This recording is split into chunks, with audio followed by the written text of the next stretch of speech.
Hello everyone, welcome to sir ji academy online classes of chemistry. Chemistry की आज की जो यूट्यूब वीडियो में हम टॉपिक्स की सीरीज लेके आए हैं उसका टॉपिक है some basic concept of chemistry, जो आपका +1 का यूनिट नंबर क्या है, फर्स्ट है। इसमें से बहुत सारे क्वेश्चन आते हैं, तो ध्यान से कीजिए इन क्वेश्चंस को जो मैं आपको कराने जा रही हूं, ताकि आपको पेपर में कोई भी प्रॉब्लम ना आए। तो स्टार्ट करते हैं क्वेश्चन नंबर फर्स्ट से। फर्स्ट क्वेश्चन आपको दिया गया है, the significant figure in 0.00051 R। आपको ये एक नंबर दे दिया गया है, आपको इसमें से बताना है कि इसमें इस नंबर में कितने आपके पास सिग्निफिकेंट फिगर हैं। तो आपको नंबर दे रखा है 0.00051।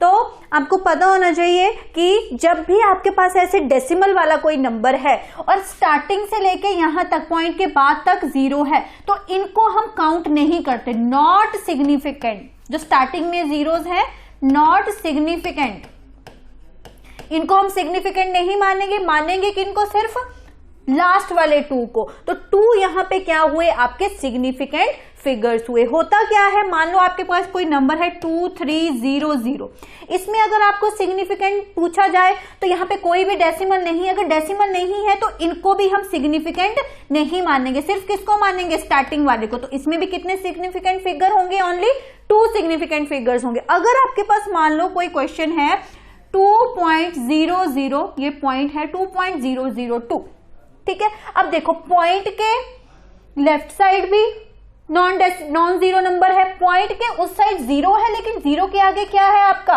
फिर से आपका नॉन जीरो डिजिट है, ठीक है। तो इन जीरोस को अगर हम बीच में रखें तो ये काउंट होंगी क्या, सिग्निफिकेंट फिगर्स। तो यहां पे टोटल सिग्निफिकेंट फिगर कितने हुए, 4 हुए। अगर आपके पास मान लो आपके पास क्वेश्चन है 6.3 इंटू 10⁻²4, आपके पास ये एक नंबर है, इसमें आपको बताना है कितने सिग्निफिकेंट फिगर है। तो अब हम इसको काउंट नहीं करेंगे, ये जो 10⁻24 है इसको काउंट नहीं करेंगे, सिर्फ काउंट किसको करेंगे, इनको करेंगे। तो यहां पे क्या होगा, 2 सिग्निफिकेंट फिगर्स। मान लो अगर आपके पास और एग्जांपल है 2.3, ये पॉइंट है 00, आपके पास ऐसे है कोई नंबर, तो कितने सिग्निफिकेंट फिगर है। अब पॉइंट आ गया, पॉइंट के बाद क्या है आपका नॉन जीरो डिजिट है, उसके बाद 2 जीरोस हैं, तो इसमें भी ये आपके काउंट होंगे। तो यहां पे कितने सिग्निफिकेंट फिगर्स हो गए आपके, 4 सिग्निफिकेंट फिगर्स। तो इस तरह से रूल है अलग अलग सिग्निफिकेंट फिगर को काउंट करने के लिए। तो यहां पे कितने हैं, ओनली 2 सिग्निफिकेंट फिगर्स। तो सी ऑप्शन आपका राइट आंसर होगा। सेकेंड क्वेश्चन पे चलेंगे। सेकेंड क्वेश्चन है the number of significant figure in, फिर से देखो मैंने आपको जैसा एग्जांपल कराया था वैसा ही आ गया।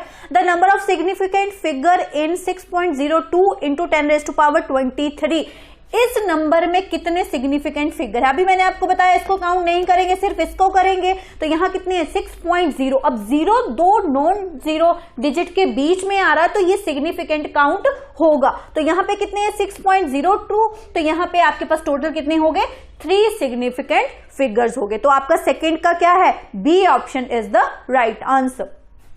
ये आपको याद ही करने हैं, रूल्स आते हैं पेपर में जरूर। नेक्स्ट है आपका the number of molecule in 16 gram of methane is, आपको बताना है 16 gram methane, CH4 is methane, methane का फॉर्मूला होता है CH4। आपको बताना है 16 ग्राम मीथेन में कितने नंबर ऑफ मॉलिक्यूल प्रेजेंट हैं, ठीक है। तो यहां पे आपको नंबर ऑफ मॉलिक्यूल्स निकालने, इसके लिए आपने एक रूल याद रखना है, एक टेबल याद रखना है। अगर आपको वो टेबल याद हुआ तब आपको सारे क्वेश्चन जो ऐसे आते हैं number of molecules, number of moles या फिर मास निकालने के लिए, वो इजीली आपको आएंगे। तो वो आपका जो चार्ट होता है वो क्या होता है, सेंटर में हम लिखते हैं नंबर ऑफ मोल्स, एक बॉक्स बनता है इधर आता है मास, इधर आता है थर्ड नंबर पे number of ions, number of electrons, number of atoms या फिर नंबर ऑफ मॉलिक्यूल्स। यहां आता है नीचे वॉल्यूम, आपको ऐसे ही अगर याद हो गया तो अब इजीली आप कर लोगे। एक एरो आपने ऐसे लगाना है एक ही डायरेक्शन, एक लगाना है उल्टी डायरेक्शन में ऐसे, नीचे भी एक इस डायरेक्शन में एक उल्टी डायरेक्शन में, ठीक है। अब आपने जब भी आप अंदर से बाहर जाओगे, जब भी आप नंबर ऑफ मोल से बाहर जाओगे, तब हमेशा अंदर से आप बाहर गए, एरो इस साइड है तो यहां पे होएगा मल्टीप्लाई बाय क्या आएगा, मोलर मास। अंदर से बाहर जा रहे हो, यहां पे आएगा मल्टीप्लाई बाय एवोगैड्रोस नंबर। अंदर से बाहर जा रहे हो, यहां पे आएगा मल्टीप्लाई बाय, यहां पे आएगा मल्टीप्लाई बाय वॉल्यूम कितना होता है 22.4 लीटर, ठीक है। अब बाहर से अंदर जाओगे तब हमेशा होती है डिवाइड, यहां पे होगा डिवाइड बाय 22.4 लीटर। बाहर से अंदर आओगे तो क्या होगा, डिवाइड बाय मोलर मास। फिर बाहर से अंदर आ रहे हो तो क्या होगा, डिवाइड बाय एवोगैड्रोस नंबर। ये आपको याद रखना है। अंदर से बाहर जा रहे हैं तो हमेशा इस साइड मास की तरफ आ रहे हैं तो मल्टीप्लाई बाय मोलर मास, अंदर से बाहर जा रहे हैं तो multiply by Avogadro number, multiply by अंदर से बाहर जा रहे हैं तो मल्टीप्लाई बाय 22.4 लीटर। बाहर से अंदर जा रहे हैं तो हमेशा होती है डिवाइड, ये आपको याद रखना है। अब हमें कहां जाना है, नंबर ऑफ मॉलिक्यूल्स निकालने, ये निकालना है। दिया क्या है, मास, यहां से हमें वहां जाना है। तो आपको मॉलिक्यूल्स निकालने के लिए मॉलिक्यूल्स इज इक्वल टू, दिया क्या है, मास, जो गिवन मास है ऊपर, अपॉन बाहर से अंदर जा रहे हैं तो क्या हो रहा है, divide by molar mass. Mass number of moles पे पहुंच गए, हमें कहां जाना है, नंबर ऑफ मॉलिक्यूल्स पे।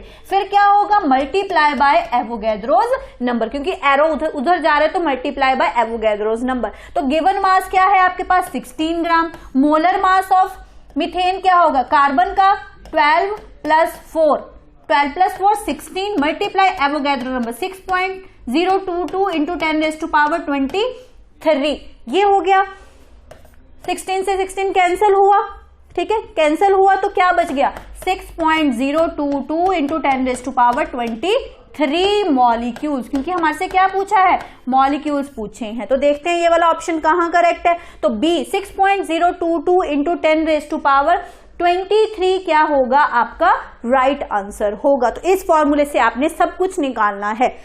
नेक्स्ट चलते हैं फोर्थ क्वेश्चन पे। क्वेश्चन नंबर 4 है आपका, the number of atom present in 0.1 mole of phosphorus. फिर से आपने वही चार्ट याद रखना है जो मैंने आपको प्रीवियस क्वेश्चन में कराया। अब आपको निकालने हैं नंबर ऑफ एटम। फिर हमें कहां जाना है, तीसरे वाले लास्ट वाले बॉक्स में जाना है। कहां से जाना है, 0.1 मोल ऑफ फॉस्फोरस। आपको क्या दे रखा है, मोल दे रखे, मतलब सेंटर वाला जो मैंने आपको बॉक्स बनाया था वहां पे वो दे रखा है। तो इसका फॉर्मूला क्या होगा, number of atoms in phosphorus is equal to, क्या फॉर्मूला होगा, नंबर ऑफ मोल्स। अंदर से बाहर जाएंगे तो हमेशा क्या होता है, जब भी हम अंदर से बाहर जाते हैं तब हमेशा होता है मल्टीप्लाई बाय, थर्ड में जाएंगे तो Avogadro's number Na। Number of moles कितने दे रखे हैं, 0.1 इंटू एवोगैड्रो नंबर क्या आएगा, 6.022 इंटू 10⁻23। अब एटम पूछे हैं फॉस्फोरस में। अब आपको पता है फॉस्फोरस का सिंबल होता है P। ये कैसे एग्जिस्ट करता है, P4 की फॉर्म में एग्जिस्ट करता है।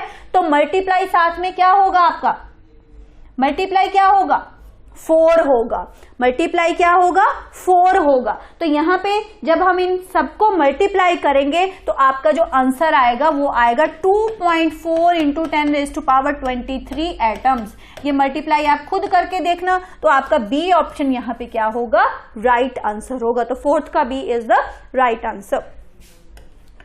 नेक्स्ट क्वेश्चन पे चलते हैं, क्वेश्चन नंबर 5। बस आपको वो टेबल याद होना चाहिए। अगर टेबल याद होगा, कहाँ अंदर से बाहर जाते हैं तो मल्टीप्लाई होता है या डिवाइड, या बाहर से अंदर आते हैं मल्टीप्लाई होता है तो ये डिवाइड, ये अगर आपको याद है तो आपको कुछ भी यहाँ पे याद रखने, फॉर्मूला याद रखने की जरूरत नहीं है, बस आपको चार्ट याद होना चाहिए। नेक्स्ट आता है the number of electron present in 18 ml of water. फिर से आपको क्या चाहिए, वही लास्ट पे जाना है आपने, नंबर ऑफ इलेक्ट्रॉन्स चाहिए। आपको क्या दे रखा है, 18 ml ऑफ वाटर। याद रखना 18 ml of water is similar to 18 gram of water. ठीक है, अब आपको नंबर ऑफ इलेक्ट्रॉन्स निकालने हैं, ml से जाना है तो ml इज इक्वल टू ग्राम, 18 ग्राम। मास से एंड तक जाना है, सबसे पहले अंदर, बाहर से अंदर जा रहे हैं तो क्या होगा, divide by molar mass. Molar mass of water is 18। 18 कैसे आया, आपको पता है यहां पे हाइड्रोजन का मोलर मास 1 इंटू 2 प्लस 16, क्योंकि ऑक्सीजन का मोलर मास 16, तो total molar mass of water क्या हो गया, 18 हो गया। सेंटर पे आगे मल्टीप्लाई बाय, अंदर से बाहर जाएंगे तो क्या होगा, मल्टीप्लाई होगा, मल्टीप्लाई बाय एवोगैड्रोस नंबर। तो ठीक है, मल्टीप्लाई बाय एवोगैड्रोस नंबर। अब पूछे क्या है, इलेक्ट्रॉन पूछे हैं, इलेक्ट्रॉन इन वाटर। अब देखो हाइड्रोजन, एक हाइड्रोजन में कितने इलेक्ट्रॉन होते हैं, 1, तो 2 में कितने होंगे, 2 होंगे। प्लस ऑक्सीजन में कितने इलेक्ट्रॉन्स होते हैं, कितना एटॉमिक नंबर होता है, 8, तो 8 प्लस 2 10, तो कितने नंबर ऑफ इलेक्ट्रॉन्स हुए वाटर में, आपके 10 इलेक्ट्रॉन्स हुए। तो मल्टीप्लाई यहां क्या होगा, 10 से मल्टीप्लाई होगा, तो 18 से 18 यहां पे कैंसिल हो गया। जब इसको मल्टीप्लाई करेंगे तो 6.022 इंटू 10 रेज़ टू पावर क्या आ जाएगा, आंसर आपका 24 आ जाएगा। तो यहां पे इतने नंबर ऑफ इलेक्ट्रॉन्स हमें मिलेंगे जब 18 ml ऑफ वाटर हमारे पास प्रेजेंट होगा। तो आपका A option is the right answer. Next question पे चलेंगे, 6th क्वेश्चन पे। यहां पूछा है what is the unit of molarity. Molarity की यूनिट क्या होगी। देखो मोलैरिटी से भी बहुत क्वेश्चन आते हैं तो इसको भी आपको ध्यान से पढ़ना है। मोलैरिटी का फॉर्मूला क्या होता है, मोलैरिटी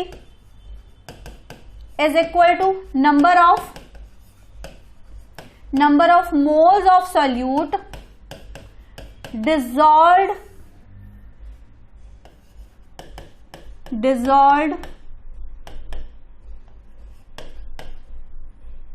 इन वॉल्यूम, जो होगा लीटर में, dissolved in volume of solution. ठीक है, अगर आपके पास नंबर ऑफ सोल्यूट है, अगर आपने उसको सॉल्यूशन में डिजॉल्व कर दिया, घोल दिया, जो वॉल्यूम किस में होना चाहिए, हमेशा लीटर में होना चाहिए। ठीक है, तो अब ये जो नंबर ऑफ मोल्स हैं सॉल्यूट के, वो क्या है, आपकी कंसंट्रेशन है, कितना अमाउंट ऑफ आपके पास प्रेजेंट है सॉल्यूट का, नीचे है आपका वॉल्यूम। ठीक है, तो कंसंट्रेशन अपॉन वॉल्यूम, कंसंट्रेशन क्या होता है, मोल, वॉल्यूम क्या होता है, पर लीटर। तो आपकी इसकी यूनिट क्या बन गई, मोल पर litre is the unit of molarity. तो आपका C option is the right answer. Next है 7th question. A solution is prepared by dissolving 4 gram of NaOH, which is sodium hydroxide, in 250 ml of solution. Calculate the molarity of the solution. अभी आपको मैंने unit बताई molarity की, अब उसी से numerical आ गया। मोलैरिटी इज इक्वल टू, अभी मैंने आपको बताया, नंबर ऑफ सॉल्यूट डिजॉल्व्ड पर litre volume of the solution which should be in litre. Litre में होना चाहिए। अगर नहीं लीटर में है, अगर मान लो आपके पास ml में दिया है नंबर ऑफ सोल्यूट, नीचे आपको जो वॉल्यूम है वो किस में दिया है, मिलीलीटर में दिया है, तो आपको हमेशा उसको लीटर में कन्वर्ट करने के लिए मल्टीप्लाई करना पड़ेगा, किससे, 1000 से। ठीक है, तो अब देखते हैं यहाँ पे क्या क्या दिया है। अब देखो नंबर ऑफ सोल्यूट्स है, नंबर ऑफ सोल्यूट, ये number of moles of solute, number of moles of solute, ये निकालने का फॉर्मूला होता है given mass upon molar mass upon आएगा वॉल्यूम। ये होता है number of moles of solute निकालने का फॉर्मूला। अभी हम इससे देखेंगे कि क्या क्या हमें गिवन है और हमें क्या निकालना है। m is equal to number of moles कैसे निकलेंगे, गिवन मास कितना दिया है सोडियम हाइड्रोक्साइड का, 4, upon molecular mass, molecular mass of NaOH कैसे आएगा, सोडियम का कितना होता है 23, प्लस ऑक्सीजन का मोलर मास कितना होता है 16, हाइड्रोजन एक है तो कितना होगा यहाँ पे 1, तो 16 प्लस 23 39, 39 प्लस 1 40, तो पूरे NaOH का मोलर मास कितना आ जाएगा 40 आ जाएगा, अपॉन वॉल्यूम कितना दे रखा है आपको 250 ml, 250 ml, 250 ml है, ml को लीटर में कन्वर्ट करना है तो ऊपर हमें मल्टीप्लाई करना पड़ेगा 1000 से। अब ये कट गया, 10 आ गया तो ये आ जाएगा 1/10 इंटू 250 मल्टीप्लाई बाय 1000। जब कैंसल आउट होगा तो यहां पे क्या आ जाएगा आपका, यहां पे आ गया आपका 10/25, ठीक है, ये आ जाएगा 2, ये आ जाएगा 5, डिवाइड करेंगे आ जाएगा 0.4 मोल पर लीटर, 0.4 मोल पर लीटर। ये आपका क्या आ जाएगा, आंसर आ जाएगा, मोलैरिटी आ जाएगी। तो इस फॉर्मूले से आपने मोलैरिटी निकालनी है, चाहे किस भी टाइप का आपके पास क्वेश्चन गिवन हो। तो A option is the right answer. Next question पे चलते हैं।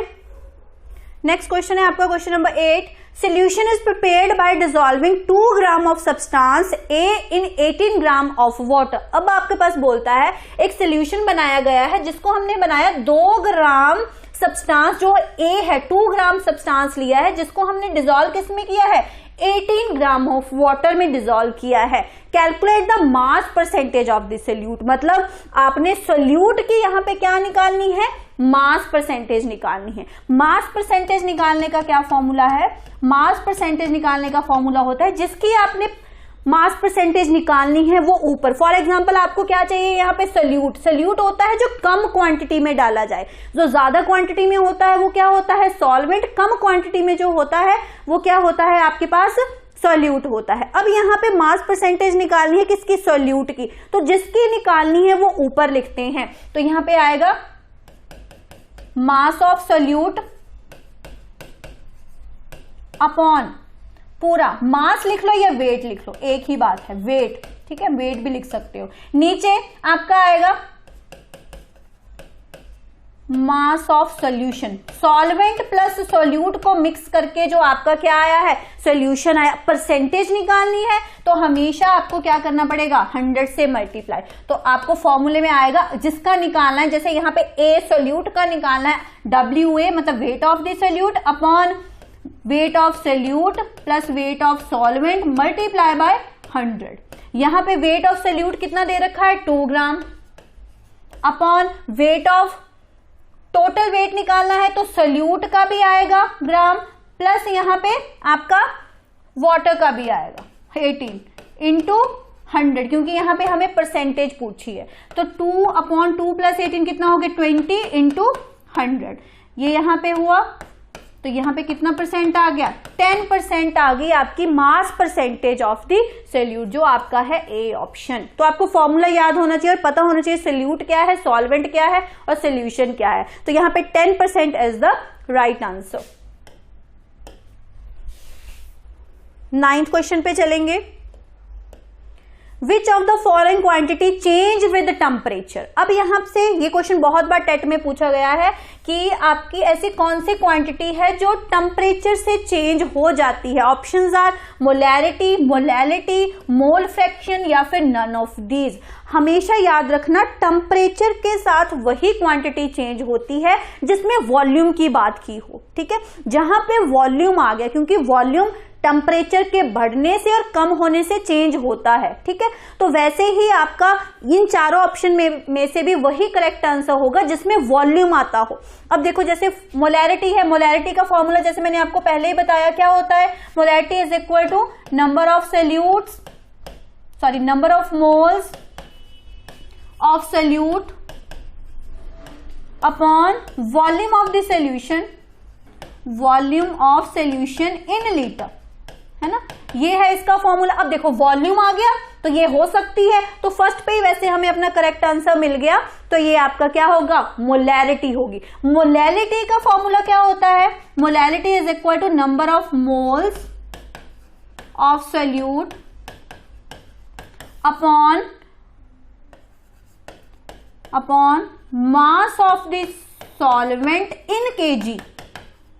अब यहां पे वॉल्यूम की बात ही नहीं हुई, किसकी बात हुई है, मास की बात हुई, तो वॉल्यूम नहीं आया यहां पे, तो ये डिपेंड नहीं करेगी। Mole fraction, what is mole fraction? Mole fraction, अगर आपने ए आपके पास मान लो सोल्यूट है, बी आपके पास सॉल्वेंट है, आपने मोल फ्रैक्शन ऑफ ए निकालना है, सोल्यूट निकालना है, उसका फॉर्मूला होता है X A. Mole fraction of A is equal to number of moles of A upon number of moles of A plus number of moles of B. तो यहां पे भी कोई वॉल्यूम की बात नहीं हुई, तो मोल फ्रैक्शन भी आपका नहीं होगा, नन ऑफ दीज भी नहीं होगा, तो सिर्फ वॉल्यूम किस में आ रहा है, मोलैरिटी में आ रहा है, तो आपका A option is the right answer. Question number 10 पे चलते हैं। What is the basicity of sulphuric acid? अब सल्फ्यूरिक एसिड की बेसिसिटी क्या होती है? Sulphuric acid is H2SO4। हमेशा याद रखना, एसिड की हम हमेशा बेसिसिटी देखते हैं और बेस की हमेशा हम एसिडिटी देखते हैं। अब होता क्या है एसिडिटी और बेसिसिटी? एसिडिटी और बेसिसिटी क्या होती है? Number of H positive ions which is या विच कैन बी रिमूव्ड। बोलता है कोई भी बेस है, कोई भी एसिड है, अगर उसमें से H पॉजिटिव आयन निकल रहा है, रिमूव हो रहा है, उसी को हम क्या बोलते हैं? अगर बेस है तो उसकी एसिडिटी, अगर एसिड है तो उसकी बेसिसिटी। अब सल्फ्यूरिक एसिड का फॉर्मूला क्या होता है? H2SO4। सबसे पहले हम इसका डायग्राम ड्रॉ करेंगे, डायग्राम से ही हम इसका देखेंगे कि बेसिसिटी कितनी होगी। डायग्राम होता है सेंटर मेटल एटम आपका क्या है? सल्फर। सल्फर ऑक्सीजन के साथ एक डबल बॉन्ड बनाएगा, दो आपके पास H हैं, एक H ऑक्सीजन के साथ अटैच होगा, दूसरा H भी आपका किसके साथ अटैच होगा? ऑक्सीजन के साथ अटैच होगा। ठीक है, बचा क्या आपके पास? दो H हो गए, तीन आपके पास क्या हो गए? ऑक्सीजन हो गए, एक ऑक्सीजन बचा, वो भी ऑक्सीजन सल्फर के साथ क्या बनाएगा? डबल बॉन्ड बनाएगा। क्योंकि यहाँ पे पता है सल्फर की वैलेंसी कितनी होती है? 6, तो ये 6 ही बॉन्ड बना सकता है। दो ये बने 4, एक ये 5, 6 बॉन्ड बना लिए इसने किसके साथ? ऑक्सीजन के साथ। अब देखनी है बेसिसिटी। बेसिसिटी अब देखो, इन दोनों में ऑक्सीजन ज्यादा इलेक्ट्रोनेगेटिव, इलेक्ट्रॉन को अपनी तरफ अट्रैक्ट करेगा, ये बॉन्ड वीक हो जाएगा, तो इजीली यहां से H रिमूव हो सकता है। ये भी क्या है? ऑक्सीजन ज्यादा इलेक्ट्रोनेगेटिव है, ये वाला इलेक्ट्रॉन ये अपनी तरफ अट्रैक्ट करेगा, तो ये वीक बॉन्ड हो जाएगा, तो H इजीली हम यहां से क्या कर सकते हैं? रिमूव कर सकते हैं। तो हमेशा याद रखना यहां पे कितने H पॉजिटिव आयंस रिमूव हुए? 2 H पॉजिटिव आयंस। तो इसकी बेसिसिटी भी कितनी होगी? 2 ही होगी। जितने हाइड्रोजन किसी भी मॉलिक्यूल से रिमूव होते हैं वही उसकी क्या होती है? एसिडिटी या फिर बेसिसिटी। एसिडिटी तब होगी जब बेस होगा, बेसिसिटी तब होगी जब एसिड होगा। तो यहां पे आंसर इज 2। 11th क्वेश्चन पे चलते हैं। What is the acidity of sodium hydroxide? अब देखो एसिडिटी पूछ ली, एसिडिटी मैंने आपको अभी बताया किसकी होती है? बेस की होती है। अब देखो NaOH है, इसमें कितने H पॉजिटिव आयन है? Only 1 H positive ion, 1 H positive ion है, तो यहां से रिमूव भी कितने हो सकते हैं? ओनली 1 ही हो सकते हैं। तो इसकी बेस आपकी एसिडिटी कितनी आ जाएगी? 1 आ जाएगी। पीछे मैंने आपको समझाया सेम वे, ये भी वैसे ही है। ठीक है, तो आपका क्या है? Acidity of sodium hydroxide is 1। 12th question पे चलेंगे। 12th है कन्वर्ट 100 डिग्री इंटू केल्विन। आपने 100 डिग्री सेल्सियस को कन्वर्ट करना है किसमें कन्वर्ट करना है? केल्विन में कन्वर्ट करना है। ये आपके स्केल्स होते हैं, Kelvin scale of temperature, Celsius scale of temperature. आपको याद रखना है सेल्सियस स्केल मतलब सेल्सियस अपॉन 5, फॉर्मूला ही याद कर लो, is equal to kelvin minus 273 upon 5। ये है आपका केल्विन स्केल का फॉर्मूला, सेल्सियस स्केल का, ये केल्विन स्केल का। एक दूसरे के इक्वल रखेंगे क्योंकि हमें सेल्सियस को कन्वर्ट करना है किसमें? केल्विन में। 5 कैंसिल हो जाएंगे। सेल्सियस की वैल्यू कितनी दी है आपके पास? 100 is equal to kelvin minus 273। Kelvin इधर रखेंगे, ये इधर आएगा, 100 क्या हो जाएगा? प्लस 273, तो प्लस करके कितना आएगा? 373 केल्विन। तो ऑप्शन बी आपके पास क्या है? 373 केल्विन। आप स्केल याद कर लो, स्केल की वैल्यू याद कर लो, वही आपके पास निकल के आ जाएगी अगर आप 8 की जो गिवन है वो पुट करोगे और जो पूछी है वो आपके पास कैलकुलेट करके आ जाएगी। तो 12th का आपका जो राइट ऑप्शन है that is B. 13th question पे चलेंगे। बोलता है at what temperature the value of Fahrenheit and Celsius scale is equal. आपको बताना है फ़ारेनहाइट स्केल और सेल्सियस स्केल की वैल्यू कहां पे इक्वल होती है। अभी मैंने आपको प्रीवियस क्वेश्चन में 2 स्केल्स का बताया, Celsius upon 5 is equal to kelvin minus 273 upon 5। एक होता है फ़ारेनहाइट स्केल, उसकी वैल्यू होती है F माइनस 32 अपॉन 9। अब आपसे पूछा है इन दोनों में, ये 2 स्केल है, इनकी वैल्यू कहां पे इक्वल होती है, कहां पे जाके वो सेम हो जाती है। The options are -39 degree, -40 degree, -41 degree या फिर -42 डिग्री। तो इन दोनों की फ़ारेनहाइट और सेल्सियस स्केल की वैल्यू कहां पे जाके इक्वल हो जाती है, -40 डिग्री पे जाके ये दोनों वैल्यूज क्या हो जाती है, इक्वल। तो ये भी क्वेश्चन बहुत बार पेपर में आया है, बार बार बोल रही हूं, जो भी क्वेश्चन है उनको पढ़िए, ध्यान से पढ़िए, नोट डाउन कीजिए। तो आपका यहां पे क्या है, B option is the right answer. Next question पे चलते हैं। 14th question. The recently the unit of atomic mass which is AMU होता था atomic mass unit, which is क्या थी इसकी full form, atomic mass unit. Atomic mass unit है ना, एक यूनिट है जिसको हम AMU लिख देते थे शॉर्ट फॉर्म में। अब वो रिप्लेस हो गई है किससे, इन चारों में से वो किससे रिप्लेस हो गई है, U से, मोल से, ग्राम से या केजी से। तो वो रिप्लेस हो गई है आपकी U से। अब AMU ना लिख के हम डायरेक्ट क्या लिखते हैं, U लिखते हैं। तो आपका A option is the right answer. Next आपका क्वेश्चन नंबर 15 में बोला है according to Avogadro's law. Avogadro's law के अकॉर्डिंग इन चारों में से कौन सी स्टेटमेंट आपकी करेक्ट है। V is directly proportional to pressure, मतलब volume is directly proportional to pressure, या फिर आपका volume is directly proportional to N मतलब नंबर ऑफ मोल्स या number of molecules. V is directly proportional to T मतलब volume is directly proportional to temperature, या फिर all of these. आपको बताना है एवोगैड्रो के अकॉर्डिंग इन चारों में से कौन सा स्टेटमेंट आपके पास करेक्ट स्टेटमेंट है। एवोगैड्रो लॉ क्या बोलता है, volume of the gas which is V is directly proportional to number of molecule present in that gas। जितना भी टोटल वॉल्यूम होता है गैस का वो किसके डायरेक्टली प्रोपोर्शनल होता है, जितने उस गैस में नंबर ऑफ मॉलिक्यूल्स प्रेजेंट हैं। तो आपका यहां पे दिख रहा है आपको B option is the right answer. Question आता है पेपर में एवोगैड्रो लॉ से। 16th क्वेश्चन पे चलेंगे। In which case is the number of molecules of water is maximum. आपको बताना है नीचे जो आपको स्टेटमेंट दी है किसमें नंबर ऑफ मॉलिक्यूल्स सबसे ज्यादा है। जो मैंने आपको चार्ट बताया था पूरा उसी में से ये क्वेश्चन होगा, किसमें सबसे ज्यादा नंबर ऑफ मोल या मॉलिक्यूल्स प्रेजेंट है। तो यहां पे आपको दिख रहा है हमें क्या दिया है, फर्स्ट में 18 ml ऑफ वाटर। 18 ml आपको मैंने बताया था 18 ml किसके बराबर होता है, 18 ग्राम के। मतलब आपको मास दे रखा है, मास दे रखा है 18, फिर क्या आता है मास के बाद moles, divide by molar mass. What is the molar mass of water, 18 आ जाएगा। अब पूछा क्या है, नंबर ऑफ मॉलिक्यूल, लास्ट वाले पे जाना है तो मल्टीप्लाई बाय एवोगैड्रोस नंबर। जब हम इसको करेंगे तो क्या आएगा, 1 into Na which is Avogadro's number. Next आता है 10⁻³ मोल। सेंटर वाला दिया है हमें, मोल दिया है, मोल दिया है। कहां जाना है, मॉलिक्यूल पे जाना है तो मल्टीप्लाई होगा एवोगैड्रो नंबर से, ये आ गया आपके पास।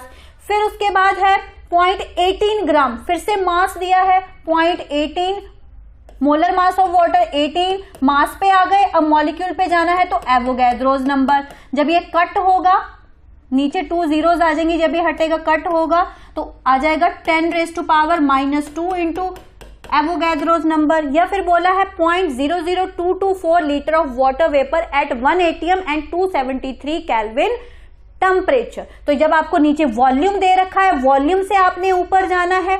जब आप बाहर से अंदर आते हो तो हमेशा क्या होता है, बाहर से जब आप अंदर आते हो तब डिवाइड होता है, तो यहां पे क्या होगा 0.00224 डिवाइड बाय वॉल्यूम। वॉल्यूम क्या होता था 22.4 इंटू, फिर मॉलिक्यूल पे जाओगे तो एवोगैड्रो नंबर। जब इसको करेंगे नीचे 1 2 3 4 5 जीरो आ जाएंगी, ऊपर कितनी जीरो, एक कटेगा 224 upon 224 multiply by Avogadro's number into 10⁻⁴ बचेगा, वो ऊपर चला जाएगा, ये कैंसिल होगा तो क्या बचेगा 10⁻⁻⁴ इंटू एवोगैड्रोज नंबर।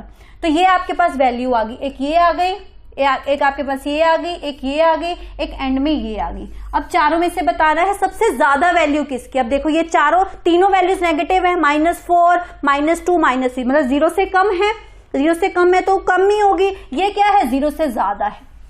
तो यहां पे आपका फर्स्ट ऑप्शन क्या आएगा, यहां पे क्या है मैक्सिमम नंबर ऑफ क्या है मॉलिक्यूल प्रेजेंट है वाटर में, तो A option is the right answer. Next आता है आपका 17th क्वेश्चन। आपको मैंने पहले बोला था वो चार्ट याद होना चाहिए, वहां से बहुत सारे क्वेश्चन सॉल्व होते हैं। नेक्स्ट है विच हैज मैक्सिमम मॉलिक्यूल। इन चारों में से आपको फिर से बताना है, वही उसी टाइप का क्वेश्चन है, किसमें सबसे ज्यादा आपके पास मॉलिक्यूल प्रेजेंट है। ए देखते हैं, ए आपको बोला है 7 ग्राम ऑफ नाइट्रोजन। ग्राम मतलब मास दिया है, 7 अपॉन मॉलिक्यूलर मास आएगा नीचे, नाइट्रोजन N2 का कितना होता है 28, N2 का 28 multiply by Avogadro's number 1 upon कितना आ जाएगा 4, 1/4 एवोगैड्रोज नंबर। जब 1/4 को हम डिवाइड करें, मतलब 1 को डिवाइड करेंगे किससे 4 से डिवाइड करेंगे, 1 को 4 से डिवाइड करेंगे तो यहां पे कितना आ जाएगा आपके पास, 1 को 4 से डिवाइड करेंगे तो यहां पे कितना आ जाएगा, यहां पे पूछा क्या मॉलिक्यूल्स, तो यही आपकी वैल्यू आएगी 1/4। सेकंड है 2 grams of H2, 2 gram of H2 B वाले में कैसे आएगा, फिर से हमें मास दिया है 2 है ना, 2 दिया है, H2 कितना आ जाएगा, यहाँ पे 2 आ जाएगा, H2 का कितना मास होगा 2, 2 हाइड्रोजन है तो 2 ही आएगा इंटू Na। यहाँ पे क्या आ जाएगा आपके पास 1 इंटू Na, ये आ जाएगी इसकी वैल्यू। फिर C करते हैं, C है आपके पास 16 ग्राम ऑफ NO2, 16 ऊपर, मोलर मास ऑफ NO2 कितना, एक N का 14 है, प्लस यहाँ पे एक ऑक्सीजन का 16 होता है, 2 का कितना होगा 32, तो कितना आ जाएगा 6 और 4 46 इंटू Na, मतलब क्या आ जाएगा 8 2 3 8/23 इंटू Na, ठीक है, मतलब कुछ पॉइंट्स में ही आएगी वैल्यू। D है आपके पास 16 ग्राम ऑफ O2, 16/O2 का मोलर मास कितना होता है 32 इंटू Na, ये कितना आ जाएगा 1 इंटू 2 0.5 आ जाएगा, ये भी मतलब कम ही होगी वैल्यू। ज्यादा कौन सी है, एक से ज्यादा, सबसे मैक्सिमम किसमें है 1 इंटू Na, क्योंकि यहाँ पे सब वैल्यू 0.0 आएंगी, इसको सॉल्व करेंगे 0 कुछ, इसको सॉल्व करेंगे तब भी पॉइंट में आएगी, इसको सॉल्व करेंगे तब भी पॉइंट में आएगी, सिर्फ यही है 1 इंटू Na मतलब एवोगैड्रोस नंबर। तो आपका B option is the right answer. Maximum बताना था किसमें मॉलिक्यूल ज्यादा है, तो सेकंड वाले में सबसे ज्यादा होंगे। 18 क्वेश्चन पे चलते हैं। What is the unit of normality? आपको बताना है नॉर्मेलिटी की यूनिट क्या होती है। तो नॉर्मेलिटी का फॉर्मूला क्या होता है ये पता होना चाहिए यूनिट निकालने से पहले। तो नॉर्मेलिटी का फॉर्मूला होता है number of gram equivalent of solute. What is the formula of normality, number of gram equivalent of solute divide by volume of the solution या सॉल्वेंट इन लीटर, ये हमें दे रखा है। ठीक है, अब number of gram equivalent of solute, ऊपर वाले की यूनिट कंसंट्रेशन है क्या होगी ग्राम इक्विवेलेंट, ऊपर वाले की यूनिट ऊपर लिखेंगे, नीचे वाले की वॉल्यूम की नीचे, वॉल्यूम है विच इज लीटर। ठीक है, तो यूनिट बन गई ग्राम इक्विवेलेंट पर लीटर, पर लीटर। तो ये आपकी यूनिट बनी। देखो ऑप्शन कौन सा राइट होगा, ग्राम इक्विवेलेंट पर लीटर, पहला ही आपके पास राइट आंसर हो गया। तो आपका 18 का भी a is the right answer. 19th question पे चलते हैं। What is the value of volume occupied by 1 mole of a gas at normal temperature pressure? आपको बोला है, आपने क्या निकालना है, number of, what is the value of volume occupied by 1 mole of gas? आपको मैंने चार्ट बताया था, यहाँ सेंटर में मोल था, 1 मोल दिया है, वॉल्यूम कहाँ आता था, नीचे, मैंने आपको बताया था नीचे आता है, यहाँ पे क्या आता है, वॉल्यूम। जब भी आप बाहर से अंदर जाते हो हमेशा क्या होता है, डिवाइड बाय, पहले मैंने आपको चार्ट बता रखा है, 22.4 लीटर, अंदर से बाहर आओगे तो मल्टीप्लाई बाय 22.4 लीटर। अब आपको दिया क्या है, वो मोल दिया है, 1 मोल, आपको वॉल्यूम तक जाना है, यहां से यहां आना है तो मल्टीप्लाई होगा 1 मोल multiply by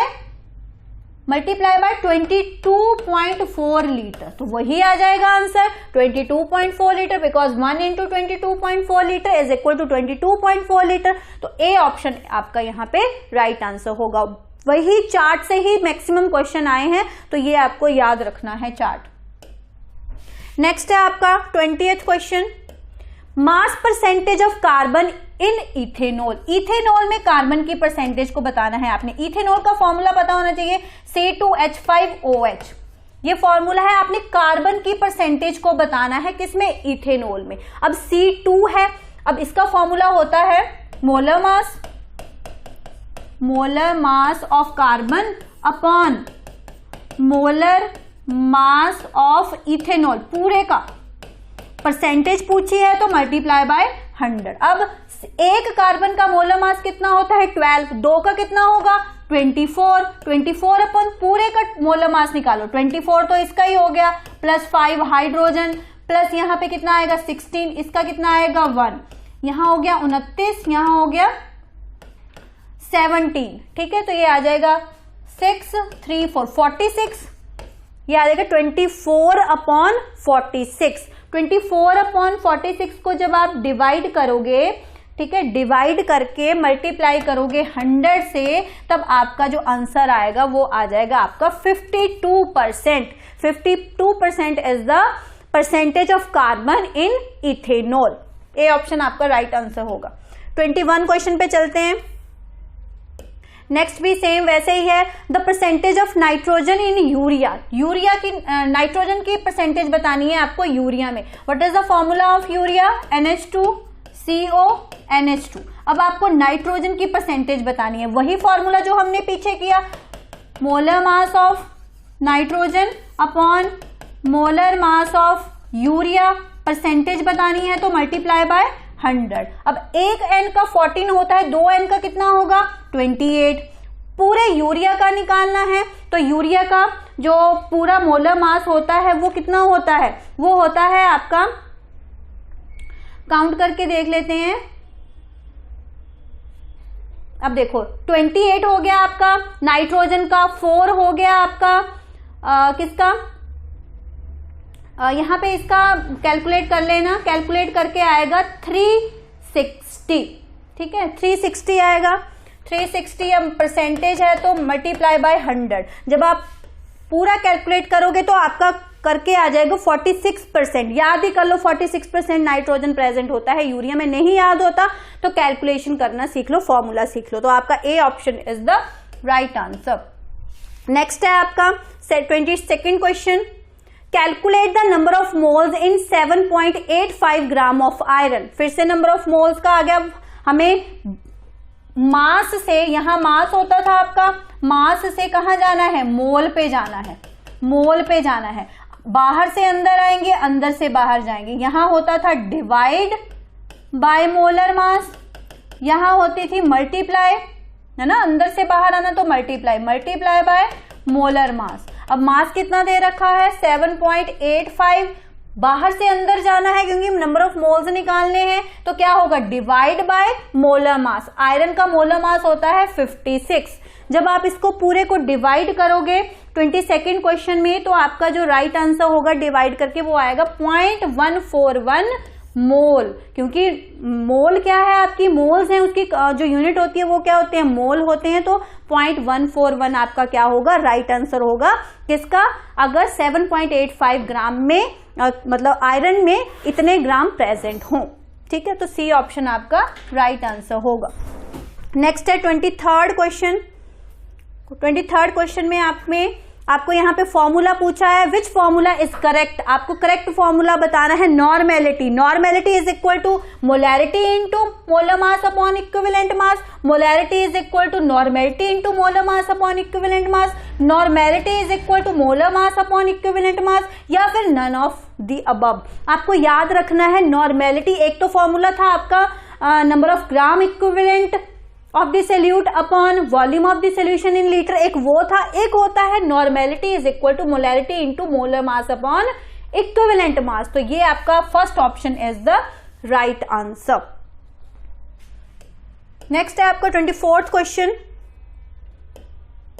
who discovered proton. Proton की डिस्कवरी किसने की है? ये बहुत बार पेपर में आया है क्वेश्चन। रदरफोर्ड, ई गोल्डस्टीन, चैडविक या फिर जे थॉमसन। तो यहां पे आपको याद रखना है ई गोल्डस्टीन ने आपकी डिस्कवरी की थी किसकी? प्रोटॉन की। रदरफोर्ड ने किसकी डिस्कवरी की थी?